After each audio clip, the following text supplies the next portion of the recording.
말씀을 시작하면서 제가 여러분들에게 좀 간단하게 가볍게 좀 이야기 하나를 들려드리면, 지난 8월 15일은 저희 장인이 하나님의 부모로 가신 2주기가 되는 날이었어요. 그래서 이제 처가 쪽으로 4남매가 있어요. 아들 둘, 딸 둘, 그렇게 4남매가 있어서 4가족이 모두 모여서 이제 추도식을 가지고 점심 먹으러 갔습니다. 8월 15일 한 11시 좀 넘어서 이제 장인어른 돌아가시니까 대전에 갈 일도 없어요. 집이 없어졌기 때문에. 그러니까 거의 1년 만에 본 친지도 있고 그런 거죠. 선산이 있었기 때문에 그 근방에 이제 작은 집에서 이제 추도 예배를 드리고 이제 점심을 먹으러 갔습니다. 작년에 첫 번째 추도식을 가졌을 때 저는 모르는데 이제 저희 아내와 이제 그 남매들이 모여서 이제 모일 때마다 어떻게 밥을 사느냐 순서를 정했대요. 첫 해는 첫째가 밥을 사고 둘째가 커피를 사고, 두 번째 추도식에는 둘째가 밥을 사고 셋째가 커피를 사고, 내년에는 셋째가 밥을 사고 넷째가 커피를 사고, 그 다음에는 넷째가 밥 사고 첫째가 커피 사고, 이렇게 물려 들어가면서 밥과 커피를 사기로 정했다는 거예요. 저는 모르는 일이었어요. 처가 쪽에 결정하는 일이니까 사회가 무슨 힘이 있어, 그냥 따라가는 거지 그렇게 정했다는 거예요. 저희 아내가 셋째예요. 그래갖고 저는 이제 엊그저께 가가지고 8월 15일에 가서 점심 후에 이제 커피를 샀지요. 커피 사는 것도 엄청 많이 들어가요. 애들이 많으니까. 근데 둘째는 이제 저한테는 처형이고 저희 아내한테는 언니가 되는 거죠. 이제 둘째가 밥을 사는 추도식이었기 때문에 추도식 마치고 나서 샤브샤브를 먹으러 간다고 예약을 했다고 그러더라고요. 제가 이 더운에 무슨 불 떼서 먹는 샤브샤브를 먹느냐는 생각이 제 안에 들었어요. 그렇다고 제가 툴툴거릴 수는 없잖아요. 제가 사는 것도 아닌데 얻어먹는 주제에 뭘 툴툴거려. 그래서 그냥 속으로만 아이씨 더워 죽겠는데 뭘 불 떼가지고 샤브샤브를 먹나 그런 생각을 제가 혼자 했어요. 근데 이제 어딘지 알려주는데 몰라가지고 그냥 4가정에서 모였기 때문에 차 4대가 이제 이동을 하는 거예요. 앞차를 그냥 따라갔죠. 아는 사람 형님 차를 따라갔어요. 한참 가더라고요. 어디다 예약을 했는지. 가다 보니까 꼬불꼬불 막 들어가고 이래요. 그래서 이야 대단한 걸 먹이려고 이렇게 끌고 가나. 가다가 음식점 편말을 얼핏 봤는데 한방 이런 게 써 있는 거야. 제가 무슨 생각이 들었겠어요? 오늘 밥 다 먹었구나. 그런 생각이 들었던 거예요. 야 오늘 밥 먹기 정말 힘들겠다. 이거 한방 이런 거 먹나 보다. 저 그거 별로 안 좋아해요, 여러분들. 응? 그런 거 별로 안 좋아해요. 그래서 가보니까 꽤 고급진 음식이 산속에 있더라고요. 그 음식을 좋은 집을 예약을 한 거예요. 그러니까 주차장도 굉장히 넓고 들어가 보니까 꽤 괜찮은 음식점인 것 같은데 문을 열고 들어가는 순간 여기가 음식점인지 한약방인지가 모를 정도로 한약 냄새가 확 코를 이렇게 뚫고 들어오는 거예요. 거기가 무슨 집이라고요? 샤브샤브 먹는 집이라니까. 그렇다고 한약방은 아니지. 밥 먹으러 갔는데 샤브샤브 샤브샤브 드셔보셨죠? 고기 이렇게 흔들어 갖고 먹는 거 아니에요? 고기 담가 갖고 먹는 거 아니에요? 샤브샤브가. 아니 근데 이제 밥을 먹으려고 이제 예약되는 곳에 이제 쫙 앉았어요. 아이들 쫙 앉고 이렇게 꽤 대인원이니까 4가정의 아이들까지 다 왔으니까 이렇게 앉았는데 말이죠. 이렇게 물 끓이잖아요. 거기다가 이제 야채 집어넣고 그리고 고기 이렇게 넣어가지고 먹는 거 아니겠습니까? 아니 근데 이렇게 보니까 그 끓이는 물이 한약 때리는 물이야. 응? 그러니까 그걸 또 야채라고 갖고 왔는데 엄청나게 야채를 많이 가져왔는데 싸먹으라고. 제 눈에는 그 야채가 아니라 다 약재예요. 냄새 나는 거 있잖아요. 막 이상한 냄새 나고 쓰고 이런 거 있잖아요. 응? 그 남자들 잘 못 먹는 거 있잖아요. 뭘 모르셔?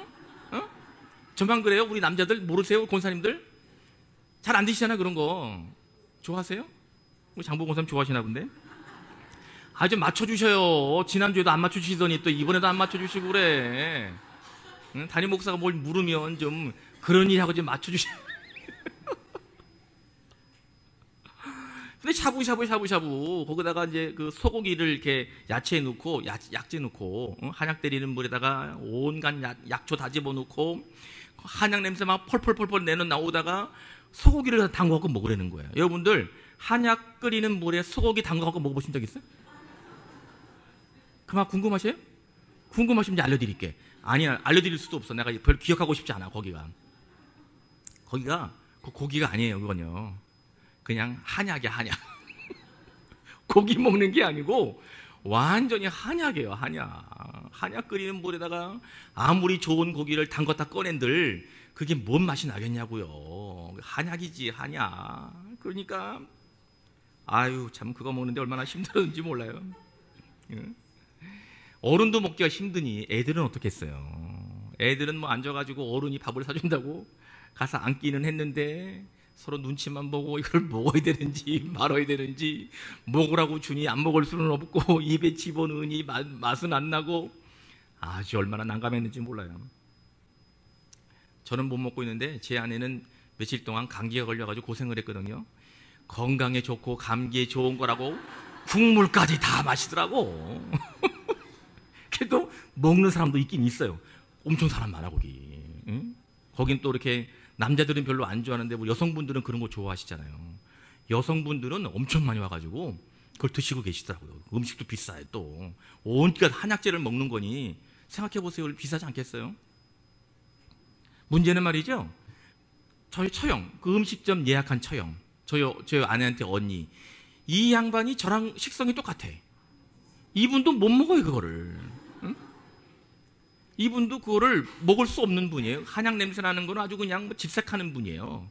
그런데 그걸 예약을 한 거예요. 그 얘기를 들어보니까 오랜만에 가족들이 모여서 이제 아버지 추도식들이 하고, 그리고 이제 밥을 먹어야 되니까 또 둘째가 밥을 사는 이제 거기니까 시간이니까 좀 좋은 거 좀 잘 좀 대접해야 되겠다는 생각으로 스마트폰을 열어가지고 대전 근방 맛집, 유명한 맛집 이렇게 검색을 한 거예요. 그러니까 그 음식점이 제일 위에 뜨더라는 거예요. 그래서 사진을 보니까 사진도 그럴듯하고 밑에 평을 몇 개 읽어보니까 뭐 좋다 이런 말을 읽고 옳거니 하고 그냥 예약한 거예요. 그런데 와 보니 그런 집인지 몰랐던 거죠. 와 보니 이게 음식점인지 한약집인지 온갖 건강에 좋은 한약재만 잔뜩 집어넣고 끓여가지고 거기다가 그걸 국물째 마시라고 막 못 먹으니까 또 주인은 와가지고 왜 안 먹느냐고, 이 좋은 걸 안 먹고 있느냐고 막 뭐라고 그러기는 하지. 자기도 먹지도 못하면서. 왜 이런 문제가 생겼냐면 겉만 보고 내용을 놓쳤기 때문에 그러는 거예요. 우리 처형이 사랑하는 가족에게 좋은 음식을 먹여야 되겠다는 의도는 좋았어. 음식도 비싼 음식점이라니까. 싼 음식점이 아니에요. 의도는 굉장히 좋았는데 결과가 우리 모두를 다 당황스럽게 만든, 음식을 사는 사람도 막 어쩔 줄 모르고 그 음식을 먹어야 되는 우리들도 힘들어하고, 한 사람 빼놓고, 응? 잘 먹은 한 사람만 빼놓고 우리 모두를 다 당황스럽게 만드는 그러한 결과를 빚어버린 거죠. 그런데 우리의 삶에서 이러한 비슷한 일들을 우리가 자주 경험합니다. 생각은 좋아요. 목적도 분명해.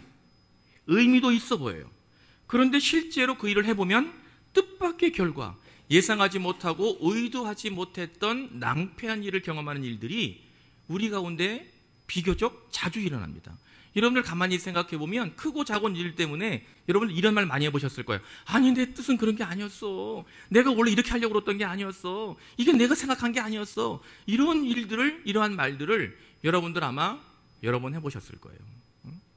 그러니까 우리의 일들이 겉으로 볼 때는 좋아 보이고, 그리고 해보면 괜찮을 것 같아서 실행을 해봤는데 결과가 아주 낭패한 일을 경험하게 되는, 우리가 생각하지 못했던 우리를 당황스럽게 만드는 일들이 이 땅에 많이 존재한다는 거예요.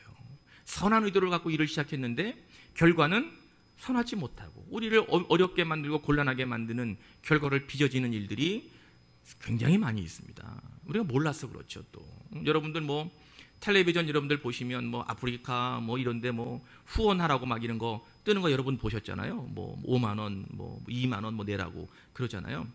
그 여러분들 후원하시죠? 저도 후원하거든요. 그 여러분들이 5만 원 후원하면 그 땅에 얼마 갈 것 같아요?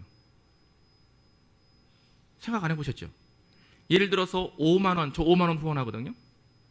5만 원 후원하면 그 아프리카, 저는 인도에 그 아이 하나를 저기 돕고 있는데 그 인도 아이에게 제가 후원하는 5만 원 중에 몇 % 갈 것 같아요? 들으면 깜짝 놀랄걸요? 그렇게 안 가요. 선한 의도를 가지고 뭐 큰 돈은 아니지만 5만 원 후원하면 그 5만 원이 어쨌든 좀 이렇게 해서 또 대부분 한 7, 80%는 그 아이에게 가야 되지 않겠어요? 그렇지 않아요. 하지 말라는 얘기가 아니에요. 선한 의도를 가지고 우리가 무슨 일을 시작해도 생각하지 못했던 낭패한 일들이 이 땅에 굉장히 많이 드러나고 있다는 거죠. 이거 우리가 크고 작게 경험하는 일들이라는 거예요. 근데 가만히 생각해 보면 우리가 믿음을 가지고 신앙생활하는 데 있어서도 이러한 일들이 종종 발생합니다. 우리가 신앙생활 하다 보면 믿음의 연조가 깊어지고 교회를 다닌 연수가 오래일수록 우리가 어떠한 착각에 빠져 있냐면 내가 서 있는 믿음의 자리가 괜찮다고 느껴요. 우리가 이만큼 하면, 이 정도 하면, 내가 이 정도 하면 내 신앙, 내 믿음이 꽤 괜찮다, 뭐 이 정도 하면 됐지, 이러한 생각에 우리가 빠질 때가 굉장히 많습니다. 의도가 굉장히 좋은 거예요. 내가 신앙생활도 오래 했고 또 직분도 뭐 이렇고 또 내가 열심히 신앙생활 하니까 내 의도는 굉장히 좋게 생각될는지 모르지만 사실은 우리가 더욱더 믿음이 한 발자국 앞에 나가서 하나님이 우리에게 예비하신 은혜와 복을 깊이 누려야 되는데 우리가 머무르고 있는 그 자리 때문에 하나님이 우리에게 예비하신 은혜와 복을 경험하지 못하는 낭패가 우리 가운데 사실은 굉장히 많이 있다는 거예요. 느끼지 못하고 발견하지 못해서 그렇죠. 오늘 저와 여러분들이 읽은 야고보서 본문을 통해서 주께서 여러분들에게 우리에게 예비하신 보다 큰 은혜, 저와 여러분들이 하나님의 깊은 은혜를 누리기 위해서 어떠한 믿음의 삶을 살아가야 되는지를 말씀하시는데 오늘의 주님의 음성이 여러분들 한 분 한 분에게 들리워져서 깨닫고 또 새롭게 결단하셔서 하나님께, 예수 그리스도께 좀 더 한 발자국 나아가는 은혜가 여러분들에게 있기를 간절히 기원합니다. 믿음은 들음에서 난다, 이런 말이 있습니다. 들어보셨죠? 믿음은 들음에서 난다. 이것이 이제 교회에서 신앙의 영역에서 마치 명제처럼 쓰여지는, 신앙의 기초처럼 쓰이는 말이에요. 이 말은 사도 바울이 로마 교회 공동체를 향하여 들려주셨던 말씀 속에 기록되어 있습니다. 로마서 10장 17절을 읽어보면 믿음은 들음에서 나며 들음은 그리스도의 말씀으로 말미암느니라. 아멘. 다 같이 아멘. 사도 바울이 로마 교회를 향하여 뭐라고 말씀했냐? 믿음은 뭐에서 난다고요? 들음에서 나고 그 들음은 어디로부터 온다고요? 예수 그리스도의 말씀이다. 다시 말하면 우리가 믿음이 어떻게 생기느냐? 예수 그리스도의 말씀을 들을 때에 우리에게 믿음이 생기는 것이다. 그렇게 가르친 겁니다. 그렇습니다. 우리는 누굴 부인하지 않죠. 우리의 믿음은 전부 예외 없이 하나님의 말씀을 들으면서 생긴 겁니다. 여러분들이 성경을 읽을 때 성령께서 그 말씀 속에 담겨져 있는 뜻을 깨닫게 하셨습니다. 그래서 우리에게 믿음이 생겼습니다. 여러분들이 선포되는, 강단에서 선포되는 말씀을 집중해서 그 말씀을 들을 때에 하나님이 친히 그분의 음성을 여러분들에게 들려주셨습니다. 그러니까 우리에게 믿음이 생긴 거예요. 성경 공부나 제자 훈련을 통해서 하나님의 말씀을 깊이 묵상하는 그 시간에 예수께서 우리를 가르치셨기 때문에 우리에게 믿음이 생겼습니다. 믿으시면 아멘? 이러한 과정, 이러한 시간이 반복되고 지속되는 것을 겪으면서 우리의 믿음은 깊어지고 여러분들의 믿음은 더 커지는 그러한 믿음의 자리에 우리가 서게 된 거지요. 다시 말하면 바울이 우리에게 말씀했던 것처럼 우리의 믿음은 어떻게 생겼느냐? 그리스도의 말씀을 듣는 것을 통하여서 우리에게 믿음이 주어졌다. 바울이 우리에게 가르치고 있는 거지요. 이것은 바울이 부활하신 예수 그리스도를 만나고 난 이후에 평생 복음을 전하면서 수없이 외치고 증거하고 변론했던 핵심 내용 중에 하나입니다. 우리는 바울이 먼저 걸었던 믿음의 신앙의 모습을 따라가고 있지요. 그러다 보니까 의도하지 않았던, 생각하지 못했던 문제를 우리가 끌어안게 되었습니다. 무슨 말이냐면 이건 역설적으로 바울이 그렇게 아니요, 노, 아닙니다, 그렇게 말했던, 외쳤던 행함과 연결되어 있는 거예요. 바울이 율법주의자로 살았을 때, 율법적인 열정이 그에게 있었을 때는 바울이 그 당시엔 사울로 우리가 알고 있는 것처럼 뭐 이름이 바뀌진 않았습니다만, 어쨌든 바울이 모세를 통하여 하나님이 이스라엘 백성들에게 주신 율법을 그의 삶에서 온전하게 지키는 것, 그 말씀대로 살아가는 것, 율법 조문조문마다 매일매일 지키는 것이 자신이 구원에 이르는 길이라는 것을 확실히 믿었습니다. 열정이 있었죠. 어떻게 보면 바울이 머리가 나쁜 사람도 아니고 바울이 상식이 없는 사람도 아니었을 거고, 바울이 그 당시에 굉장히 똑똑하고 사회적인 기반도 있는 사람이었는데, 과연 바울이 율법을 온전하게 지킬 수 있다는 것을 확신했을까? 이렇게 생각해보면 뭐 제가 바울을 만난 것도 아니고 성경에 뭐 쓰여 있는 것이 아니기 때문에 정확하게 알 수는 없지만, 아마도 상식적으로 볼 때 사람이 어떻게 우리가 모든 걸 지키며 살 수 있습니까? 아무리 훈련이 잘 된다 하더라도 우리가 어떻게 죄를 눈꼽만큼도 안 지고 살 수 있겠어요? 율법 조문 하나하나를 어떻게 그대로 지키며 살 수 있겠습니까? 아마도 제 생각에는 바울이 그러한 신념을 가졌던 거지요. 살 수 있어, 할 수 있어, 이게 내 믿음이야, 이게 내 신념이야, 이러지 않았을까요?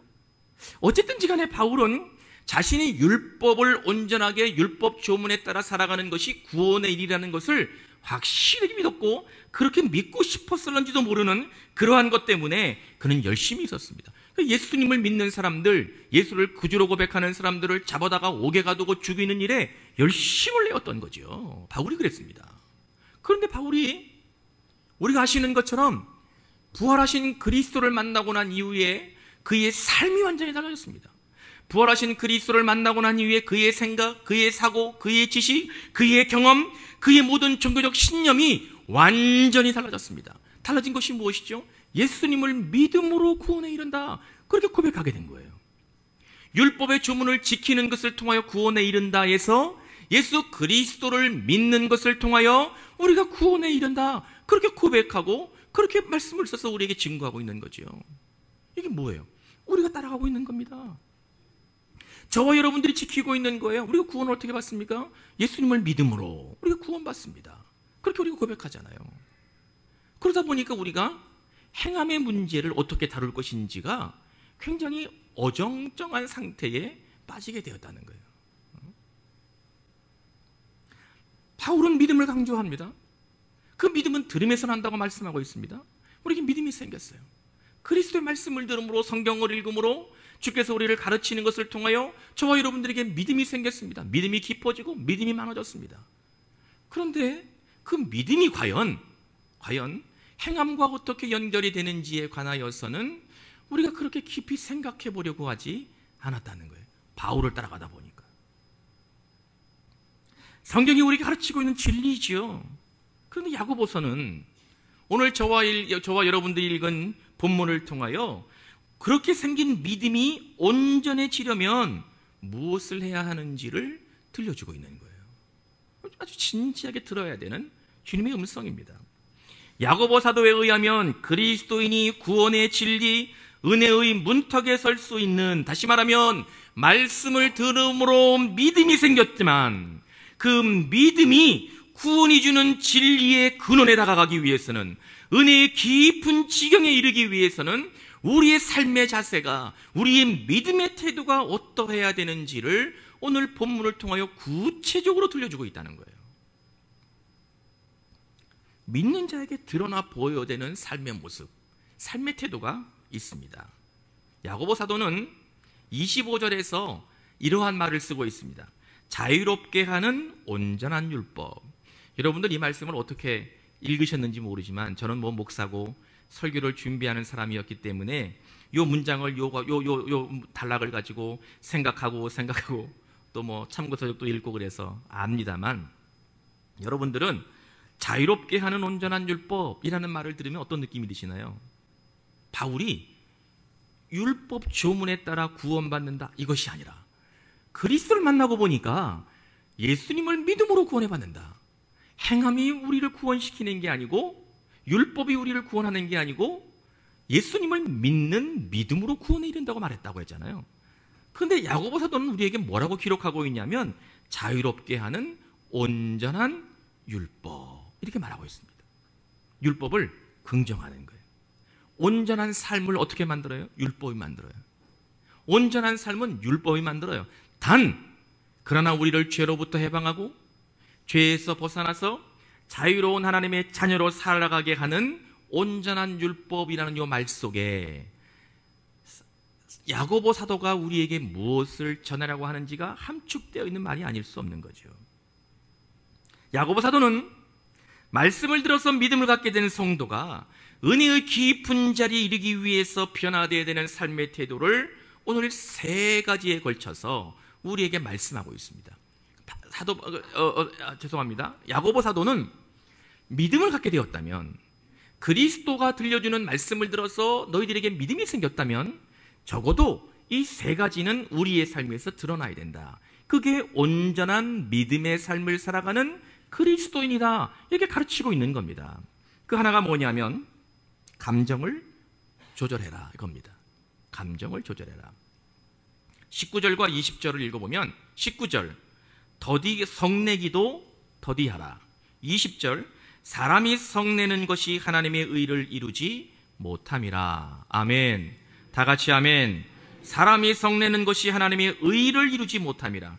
야고보 사도는 성내는 사람을 이야기할 때 예수를 알지 못하는 사람이 화내는 것을 동일시하지 않았어요. 다시 말하면 오늘 본문에서 성을 낸다는 것은 이런 거예요. 옳다고 생각하는 것을, 틀어진 것을 직면했을 때, 정의가 사라지고 불의가 판을 칠 때, 하나님이 원하시지 않는 일들이, 바르지 못하는 일들이 발생할 때, 믿음을 가진 사람들이 그것을 보고 그 지경에 섰을 때, 그 자리에 그것을 목도했을 때 무엇을 해야 돼요? 성내게 된단 말이에요. 옳지 않다. 화가 나는 거예요. 어떻게 불의가 이럴 수 있냐? 어떻게 하나님이 원하시지 않는 이러한 모습들이 일어날 수 있느냐? 말도 안 되는 거다. 화를 내는 거죠. 그래서 우리가 이거를 의로운 분, 이렇게 표현하기도 하고 그렇단 말이죠. 그러니까 우리 그리스도인들은, 믿음을 가진 사람들은 성을 내는데 옳지 않고 불의가 있고 틀어지고 왜곡되고 하나님이 원하시지 않는 삶의 자리에서 화를 내는 일이 있다 말이죠. 화를 내는 일이. 그런데 그러한 화가 하나님의 의를 이루지 못한다는 거예요. 그렇게 화를 낸다 할지라도 그것이 하나님의 의를 이루지 못한다는 겁니다. 그리스도인이 살고 있는 우리들이 늘 쉽게 빠지는 함정입니다. 교회 공동체 안에서 누군가가 화를 낸다면 이유가 있습니다. 저와 여러분들은 그래도 그리스도인이 아니에요. 예수님을 믿고 따라가는 사람들이어서 자존심이 있지. 우리가 밑도 끝도 없이 화를 내지는 않잖아요. 여러분들 밑도 끝도 없이 화냅니까? 우리가 자존심이 있지 어떻게 예수 믿는 사람들이 밑도 끝도 없이 화를 낼 수 있겠어요? 우리들 중엔 누군가가 화를 낸다면 화를 낼 만한 이유와 원인이 있다는 거예요. 화를 내었다면 아마도 바르지 못한 것을 옳게 잡으려는 목적을 가지고 화를 냈을 겁니다. 누군가가 성을 냈다면 정의를 세우려는 확고한 목적이 있어서 성을 냈을 겁니다. 그런데 야고보 사도는 그러한 화, 그러한 성, 그러한 의분이라고 여겨지는 것이 있다 할지라도 그것이 하나님의 의를 이루지 못한다고 말씀하고 있습니다. 왜 그럴까요? 우리가 내는 이 정의감, 여러분들에서 발생되는 의로운 분, 이것이 왜 하나님의 의를 이루지 못하는 걸까요? 그 이유는 우리 스스로가 죄인이기 때문이에요. 우리가 어쩔 수 없는 죄인이기 때문이에요. 이 땅의 모든 사람들은 하나도 예외 없이 죄인이죠. 우리가 예수님을 때문에 하나님이 우리를 의인이라고 그냥 인정해 주시는 것일 뿐이지 우리는 여전히 죄인인 거예요. 우리는 옳지 못하고 원천적으로 죄인으로 살고 있는 우리들로부터 어떻게 선한 것이 나올 수 있겠습니까? 그럴 수가 없어요. 포도나무에 포도가 열리고 무화과나무에 무화과가 열리는 거지, 무화과나무에 포도가 열릴 수 없는 것처럼 죄된 본성을 가지고 있는 우리들로부터 선한 것이 나올 수가 없습니다. 어떻게 우리들로부터 선한 것이 나올 수 있어요? 내가 죄인인데. 그래서 야고보 사도는 너희가 의인이라고 생각하고 의로운 분이라고 여긴다 할지라도, 믿음을 가지고 있는 성도들 내는 분이라 할지라도 그것이 온전할 수 없기 때문에 하나님의 의를 이룰 수 없다고 가르치고 있는 겁니다. 깨닫는 은혜가 있기를 주님의 이름으로 기원합니다. 공정한 의분을 표현하는 것으로 내가 생각할런지 모르지만, 내가 화를 내는 것이 정당한 이유가 있다고 여러분들이 그렇게 주장할런지 모르지만, 내가 화를 내야지만 무언가 달라지고 변화되고 뭔가 새로워질 것이 있다고 여러분들이 그렇게 목적을 가질런지 모르지만, 그것은 시작부터 잘못된 왜곡된 인간의 감정의 표출일 뿐이라는 겁니다.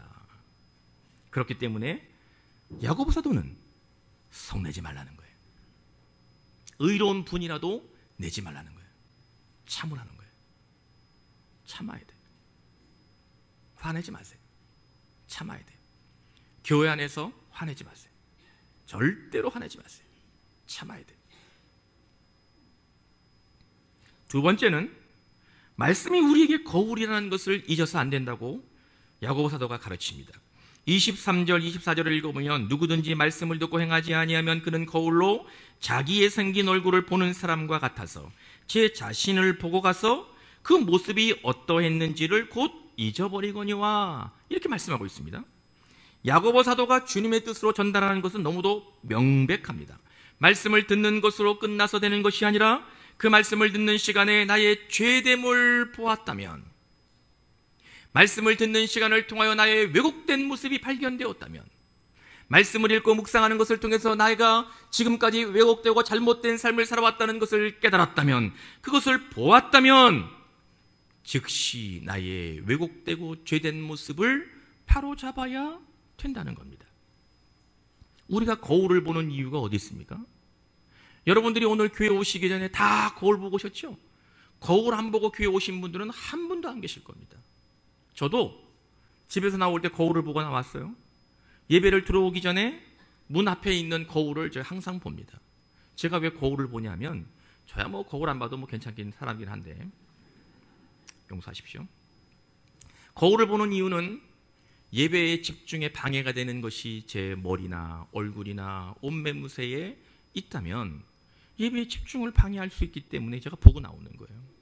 여러분들, 제가 거울 안 보고 나왔는데 막 넥타이가 이렇게 확 삐뚤어져 있다면 저는 그걸 모르잖아요. 근데 여러분들은 말씀을 듣고 예배를 드려야 되는데 제 넥타이가 완전히 삐뚤어져 있으면 여러분들이 말씀에 귀에 들어오겠어요? 아니, 담임 목사 넥타이는 왜 저러고 들어있는 거야? 그렇게 생각하지 않겠어요?